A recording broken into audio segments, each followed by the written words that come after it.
우리가 계속 이 음식을 먹는다면 우리 가족의 절반은 당뇨병에 걸리게 됩니다. 저희 아버지께서는 당뇨와 간경화로 제가 초등학교 6학년일 때 돌아가셨습니다. 저희 어머니께서는 당뇨와 유방암으로 환갑을 채우시지 못하고 돌아가셨습니다. 저희 가정을 풍비박산낸 것은 사실상 당뇨병이 근본적인 원인이었습니다.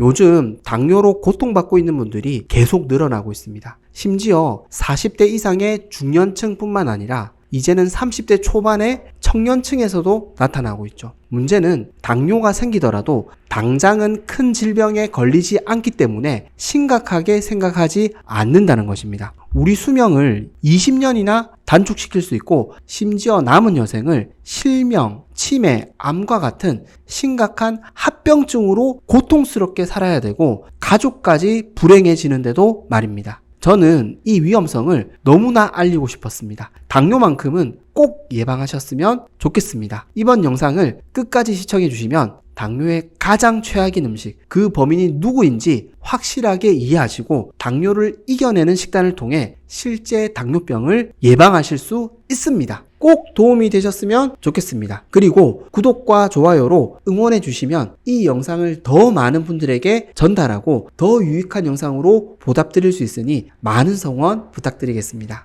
건강은 선택입니다. 선잘. 먼저 당뇨병의 진짜 범인이 누구인지 확인하기 위해 당뇨병이 생기는 원인부터 알아보도록 하겠습니다. 지금 현재 가장 많은 분들이 걸린 당뇨병은 2형 당뇨병입니다. 사실상 우리가 부르는 당뇨병은 이 2형 당뇨병을 뜻합니다. 1형 당뇨병은 췌장에서 인슐린 호르몬이 나오지 않는 질병이라면 2형 당뇨병은 인슐린이 분비되더라도 제 역할을 하지 못해 혈관 속에 포도당이 넘치는 상태, 즉 고혈당 상태가 되는 질병을 말합니다. 제가 예화로 자세히 설명드리겠습니다. 점심시간 1시간 동안 100명이 식사할 수 있는 식당이 있습니다. 이 식당에 1000명의 손님이 오면 어떻게 될까요? 아마 900명은 식사를 하지 못하고 밖에서 기다려야 할 겁니다. 2시간, 3시간을 기다려도 마찬가지이겠죠. 현재 식사를 할 곳은 이 식당밖에 없기 때문입니다. 남은 손님들은 짜증이 폭발하겠죠. 아마 주변에 많은 문제를 일으킬 겁니다. 결국 식당을 운영하는 착한 주인은 일단 직원들을 추가 채용해서 최대한 많은 손님들을 받을 수 있도록 노력할 것입니다. 바로 이 식당이 우리 세포, 손님들이 포도당, 식당 주인이 췌장, 식당 직원들이 인슐린 호르몬입니다. 문제는 우리 식당 주인이 매우 착하다라는 것이죠. 손님들이 최대한 불편하지 않도록 직원을 엄청나게 추가 채용한다는 것이죠. 하지만 이런 상황에서 직원들을 계속 늘리더라도 좌석 자체가 부족하기 때문에 손님들이 식당에 전부 들어갈 수 없다는 것이죠. 결국 식당을 확장해야만 합니다. 바로 지방세포가 커지는, 비만이 되는 것이죠. 장사가 잘 되니 커질 수밖에 없다는 것이죠. 문제는 우리 몸에 지을 수 있는 식당은 한정적이라는 것입니다. 즉 지방세포가 무한정 커지지는 않는다는 것이죠. 결국 식당은 200석으로 늘어났지만 모든 손님을 다 처리할 수 없었고 직원을 추가 채용하는 것만이 최선의 방책이었습니다. 도저히 참지 못한 손님들은 어떻게 되었을까요? 혈관식당으로 가서 고지혈증을 일으키고 간식당으로 가서 지방간이 되고 우리 몸 곳곳에서 염증을 일으키기 시작할 것입니다. 즉 직원을 늘려도 손님들을 처리하지 못하는 상태를 우리는 인슐린 저항성이 높아졌다라고 얘기합니다. 인슐린 호르몬이 아무리 많이 분비되어도 포도당을 처리할 수 없다는 것이죠. 즉 직원들이 많아져도 아무 소용이 없다는 것입니다. 결국 이러한 인슐린 저항성이 지속되다 보면 췌장이 망가지고 인슐린 분비는 더 이상 정상적으로 이루어지지 않게 됩니다. 바로 당뇨병에 걸리게 되는 것이죠. 그리고 우리 몸속에 어디에도 저장되지 못한 포도당은 이제 소변으로 배출되게 됩니다. 바로 당뇨가 나오는 것이죠. 문제는 이러한 당뇨가 실제 나올 때까지 특정한 질병이나 예후가 심각하지 않다는 것입니다. 그렇다면 우리는 당뇨를 어떻게 예방할 수 있을까요? 고맙게도 당뇨병은 전 단계에서 나타나는 증상들이 있습니다. 즉, 이 세 가지 증상을 가지고 있으시다면 당뇨 전 단계이실 확률이 매우 높습니다. 이 세 가지 증상은 바로 대사증후군, 즉 비만, 고혈압, 고지혈증입니다. 이 세 가지를 모두 가지고 계시다면 사실상 당뇨 전 단계가 확실합니다. 그리고 이 중 한 가지만 가지고 있으시더라도 당뇨 전 단계이실 확률이 매우 높습니다. 그렇다면 당뇨 전 단계라는 의미가 도대체 뭘까요? 쉽게 말씀드리자면 빠르면 2, 3년 안에 당뇨에 걸릴 확률이 100%인 상태를 뜻합니다. 즉 이미 인슐린 저항성이 높아진 상태를 뜻합니다. 지금의 습관을 바꾸지 않으면 당뇨병이 확실하다는 것이죠. 즉 대사증후군 중에서 하나라도 해당이 되신다면 이제부터 철저하게 당뇨를 예방하셔야 합니다. 설령 이러한 증상이 없으시더라도 우리 가족의 절반이 당뇨병에 걸릴 수 있다는 것을 꼭 기억해 주시고 함께 예방해 주셨으면 좋겠습니다. 당뇨병을 예방할 수 있는 방법은 크게 두 가지가 있습니다. 첫 번째는 식단 관리, 두 번째는 운동입니다. 이 중 가장 중요한 예방 방법은 식단 관리입니다. 자, 그렇다면 우리는 어떠한 식단으로 당뇨를 예방해야 할까요? 당뇨를 예방하는 좋은 음식들을 자주 먹는 게 중요할까요? 아니면 당뇨에 좋지 않은 음식을 안 먹는 게 더 중요할까요? 안 먹는 게 훨씬 더 중요합니다. 즉 당뇨 예방의 핵심은 안 좋은 음식을 끊는 것에 있습니다. 줄이는 것이 아니라 아예 끊어버리는 것입니다. 이게 핵심입니다. 자, 이제 당뇨의 범인이 누구인지 함께 확인해 보도록 하겠습니다. 앞서 말씀드린 식당 예화에서 당뇨를 일으키는 원인은 어디에 있었을까요? 바로 식당에 많은 손님들이 너무 한꺼번에 방문했다는 것이었습니다. 즉 당뇨의 범인은 포도당입니다. 그냥 포도당이 아니라 우리 혈관에 한꺼번에 많이 들어온 포도당입니다. 즉 혈당을 급격하게 올리는 음식이 주범입니다. 누구일까요? 우리 몸속에서 가장 빨리 소화되고 가장 빠르게 포도당으로 흡수되는 음식, 바로 탄수화물입니다. 그 중에서 으뜸은 밀가루입니다. 밀가루가 혈당을 급격하게 올리는 주범입니다. 특히 고운 가루로 정제되었기 때문에 흡수는 더욱 빨라질 수밖에 없습니다. 여기서 의문이 생기는 분들도 있을 겁니다. 밀가루 음식을 먹으면 소화가 잘 안 되는 분도 있다는 것이죠. 맞습니다. 밀가루에 들어있는 글루텐 알러지 때문입니다. 이런 분들을 제외하고는 소화 속도가 가장 빠릅니다. 그래서 금방 배가 고픈 것이죠. 빠르게 소화되니 허기가 금방 몰려오는 것입니다. 특히 소화력이 좋은 젊은 세대일수록 허기는 더 빨리 찾아옵니다. 그래서 폭식까지 불러오죠. 그렇다면 단백질과 지방은 왜 혈당을 빠르게 올리지 못할까요? 옷을 갈아입어야 되기 때문입니다. 우리 몸에 흡수되려면 더 잘게 분해되어야 되고, 즉 소화도 오래 걸리고 포도당이 되려면 다른 물질과 합성되어야 되기 때문입니다. 그렇습니다. 당뇨의 주범은 탄수화물, 즉 밀가루입니다. 밀가루가 당뇨에 가장 안 좋은 음식입니다. 우리가 너무 좋아하는 음식이죠. 라면, 빵, 과자, 우리 생활과 식단에서 도저히 빠질 수 없는, 우리가 끊을 수 없는, 포기할 수 없는 그런 음식들이죠.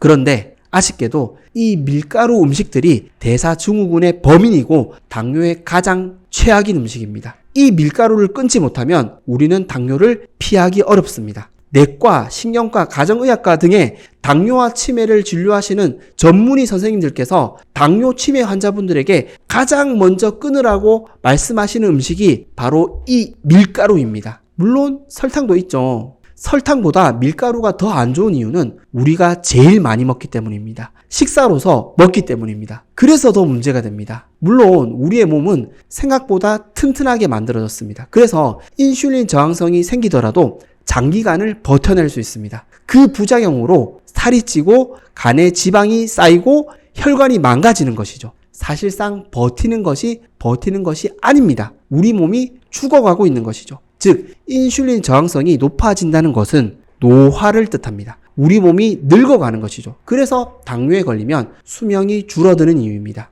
결론적으로 밀가루는 우리의 몸을 산화시킵니다. 물론 고강도 활동을 하는 운동선수들이나 특정 직업을 가지신 분들에게는 문제가 없을 수 있습니다. 흡수한 포도당을 그만큼 빨리 소모시키기 때문이죠. 이분들은 극히 일부입니다. 우리의 신체 대사, 활동량은 예전에 비해 급격하게 줄어들었습니다. 특히 나이를 먹으면 활동은 더욱 줄어들죠. 그래서 더 문제가 됩니다. 만약 우리가 밀가루를 먹어서 산화, 즉 노화가 된다면 반대로 우리가 밀가루를 끊으면 어떻게 될까요? 즉 아예 안 먹으면 어떻게 될까요? 우리의 몸은 젊어질 수 있습니다. 건강한 신체를 유지할 수 있습니다. 혈관이 깨끗해지고 지방이 감소하며 심지어 피부까지 좋아집니다. 우리 몸의 균형이 살아나는 것이죠. 자, 그렇다면 밀가루 대신 어떤 음식을 먹는 것이 좋을까요? 인슐린 저항성을 어떻게 하면 다시 정상으로 회복할 수 있을까요? 그 세 가지 방법을 알아보겠습니다. 첫 번째는 현미채식입니다. 현미채식의 특징은 탄수화물인 현미와 과일을 통한 과당 섭취를 하더라도 현미는 소화 속도가 느리고 과일은 소량만 섭취하기 때문에 혈당 조절에 매우 유리합니다. 특히 배부르게 먹을 수 있어서 많은 분들이 선호하는 방식입니다. 또한 식이섬유가 풍부한 현미와 채소는 혈관 건강에도 최고의 식단으로 평가되기 때문에 당뇨를 이겨내고 예방하는 식단으로 가장 많은 분들이 사용하는 식단입니다. 단, 고기, 생선, 우유, 계란 등의 동물성 단백질 식단을 제한하는 것이 한계로 지적되고 있습니다. 특히 우유는 그렇다 하더라도 고기, 생선, 계란은 건강에 대한 오해나 편견이 많이 해소되었습니다. 식사로 섭취하는 양질의 지방과 단백질은 건강에 큰 문제를 일으키지 않는다는 것이 밝혀지고 있기 때문이죠. 적당량 드시는 것은 전혀 문제가 없습니다. 두 번째는 저탄고지 식단입니다. 저탄고지 식단은 탄수화물을 극도로 제한하고 양질의 고기와 생선, 기름, 그리고 채소만을 활용하여 인슐린 저항성을 빠르게 회복하는 데 목적이 있는 식단입니다. 특히 저탄고지 식단은 빠르게 체중을 뺄 수 있는 장점이 있어서 고도 비만 이상의 중증 비만을 가지고 계시는 분들에게 적극 추천드리는 식단입니다. 적정한 체중 감량이 뒷받침되지 않고서는 인슐린 저항성을 개선하기 힘들기 때문입니다. 저탄고지 식단의 단점은 과일까지 섭취를 제한하는 데 있습니다. 하지만 과일에 들어있는 비타민과 무기질은 다양한 채소들로도 충분히 섭취가 가능하기 때문에 문제되지 않겠습니다. 또한 탄수화물을 극도로 제한하기 때문에 이 식단을 오랜 기간 동안 유지하는 데에 어려움을 겪는 분들도 있습니다. 그만큼 난이도가 높다는 단점은 있겠습니다. 세 번째는 간헐적 단식입니다. 제가 추천드리는 간헐적 단식 방법은 16대8 원칙입니다. 하루에 16시간의 공복 시간을 가지는 것이죠. 8시간 동안 2끼에서 3끼 정도의 식사를 하고 나머지 시간은 공복 상태를 유지하는 방법입니다. 이 공복 시간에 인슐린 저항성이 개선되는 것이죠. 간헐적 단식을 통해 기대할 수 있는 최고의 효과는 우리 몸의 항산화와 염증 개선에 있습니다. 즉, 당뇨와 정반대되는 입장에 있는 것이죠. 당뇨가 염증을 만들고 우리 몸을 산화시키는 질병이라면 간헐적 단식은 우리 세포를 젊고 건강하게 만들어주고 염증을 줄여주기 때문입니다. 현대의학과 한의학의 한계는 병의 증상만 치료하는 데 있었습니다. 즉, 원인은 치료하지 못했다는 것이죠. 이 원인을 치료하자는 것이 바로 기능의학입니다. 이 기능의학으로 치료하시는 의사분들께서 추천해 주시는 방법이 바로 간헐적 단식입니다. 사실 따지고 보자면 현미채식과 저탄고지 그리고 간헐적 단식의 원리는 동일합니다. 바로 인슐린 호르몬을 정상화시키자는 것이죠. 그래서 저는 이 세 가지 방법 중에서 본인에게 가장 잘 맞는 방법으로 예방해 보실 것을 추천드립니다. 참고로 저 같은 경우는 간헐적 단식과 저탄고지 식단을 함께 병행해서 관리하고 있습니다. 효과도 그만큼 빠르고 좋았습니다. 이제 결론을 맺겠습니다. 밀가루를 끊고 건강한 식단 관리로 혈당을 더디게 올리는 것이 당뇨를 예방하고 이겨내는 지름길입니다. 혈당 관리로 인슐린 저항성을 낮추고 우리 몸의 염증을 줄이는 것이 우리가 보다 건강하고 행복하게 살 수 있는 비결입니다. 당뇨는 만병의 근원입니다. 즉, 비만 역시 만병의 근원입니다. 지금까지 당뇨의 최악인 음식이 왜 밀가루인지, 당뇨병에 대해 그리고 당뇨를 예방할 수 있는 식단에 대해 함께 알아보았습니다. 당뇨의 진짜 범인은 밀가루입니다. 정제된 밀가루가 우리 몸의 혈당을 급격하게 올리는 주범이었습니다. 그런데 이 밀가루만이 당뇨의 범인이 아닙니다. 또 다른 범인들이 있습니다. 다음 영상에서는 당뇨의 두 번째 범인에 대해 알아보도록 하겠습니다. 많이 기대해 주시고요. 혹여 오늘 영상이 도움이 되셨다면 구독과 좋아요 꼭 부탁드리겠습니다. 그리고 항상 건강하시고 행복하시길 응원드리겠습니다. 감사합니다. 건강해지는 선택, 선잘.